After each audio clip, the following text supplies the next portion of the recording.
I like taking lemons and making lemonade out of them. Absolutely. I've done it all my life. So I approached him, which is a funny story.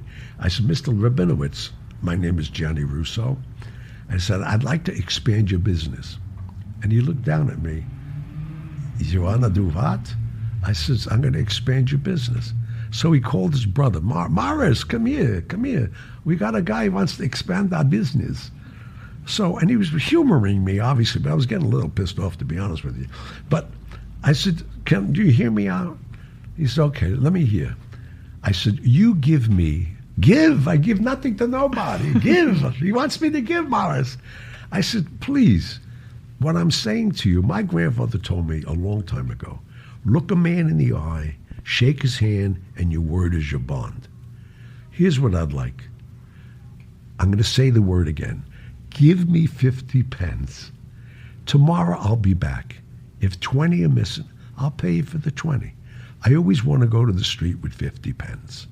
You're here in a 10-foot wide, 200-foot length store. These people, you're depending on them walking to you. I'm going to bring your business all over New York. And I did. First, I started with Wall Street with the bankers. That's when you were getting paid in paychecks. I mean, So what did you do? Sell these on the street? No, what I did, I had this idea, because an old man, Mr. Pinto, was the bank of, the president of Pierce, Fenner and Finch, and this bank. And he was always a good friend of my grandfather and everybody. So I used to go see him. And I saw all these girls filling envelopes, little brown envelopes, with money. He said, what's that? He said, well, we're making payroll for different companies who bank here. That's when everybody got paid in cash. You didn't have a check. You got paid in cash in the 40s and 50s. So I'm sitting there and I'm saying, look, all that cash. Should I rob them or just go sell the pens? No, I'm only kidding. Gotta have some humor. Yeah. So anyway, I said, could you do me a favor? Could you give me the list of the banks? I mean, the companies when they get paid? He says, yeah, why? I said, I want to go visit them when they get paid. He says, why? I said, they're going to be flush with money. They'll be very generous. They see a little kid like me, I'll sell them a ballpoint pen. And then I expanded my wares. I had a typewriter eraser that I asked Mr. Rabinowitz after a few visits, and I was selling the pens. I said, I'm doing a lot of office work. Why don't you give me some, they had these little wheels, I remember, a gray wheel eraser, and it had a little brush on it for the typewriters. So I took those two, and that's what I was doing. So after 3 or 4 months, I'd show up at the same places all the time. These women and even kids wouldn't even talk to me. They'd open their drawer and show me all the erasers they have and ballpoint pens. They had a year's supply. Oh, my gosh. Time to expand your business. Yep, and that's exactly what I did. And how old were you at this time? I was 12, going on 13. Wow. Quite a little creative businessman at that age. But I got creative because, like Pat said, I knew I was exhausting everything here. So on West Broadway, walking back down from Delancey Street, was the NR train.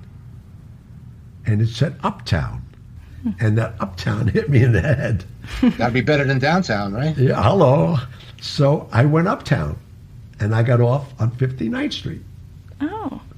And Fifth Avenue, right at Central Park. I never saw the park. It was like, I'm sitting there saying, who the hell cuts this grass?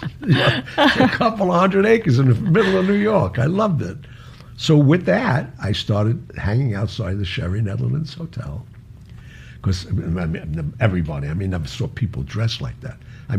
To me, everybody had their Sunday best on. Monday, Tuesday, Wednesday, Thursday, Friday. Right. I thought they were going to church every day. But with that said, the doorman at the Sherry Netherlands, Mary Van Cleef and Arpel, they all became friends with me. Who'd give me coffee, hot chocolate, in the morning. And so I would have my cigar box full of the pens. I didn't bring the erasers up there. And every day coming down 59th Street, heading east, this guy with his fedora on, and a guy or two with him all the time, he would stop. Dress well, right? I'm dressed unbelievable, man. This man, impeccable. And he'd stop, and he'd touch my shoulder, my left shoulder all the time, But I thought it was just a way of the guy, saying hello. Right.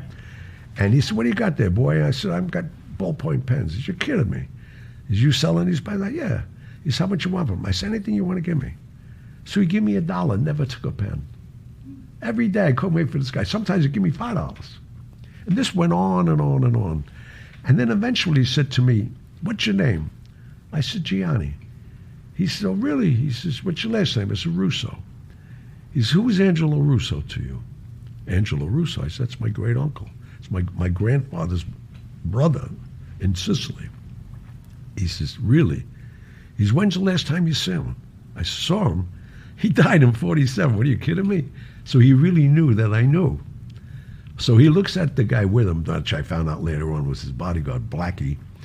He says, from now on, kid, you don't do this anymore, okay? I want you to work for me. I said, okay, what am I going to do? He said, I want you to do all my errands. I'll find stuff for you to do. I said, Blackie, take that cigar box. I said, you ain't taking my cigar box. He gives me 2 $100 bills. That's like maybe 10,000 today in the 50s. He said, you know where the Waldorf Astoria is? I said, yeah. He said, I want you to be there. You know the lobby? I said, yeah. Sit under the clock at 11 o'clock every day until me or Blackie comes. Well, I got to say this to you. Unless I was traveling the world for him, I was at the Waldorf Astoria from that day, early 50s, to 1973 until he died. And who was he? Frank Costello.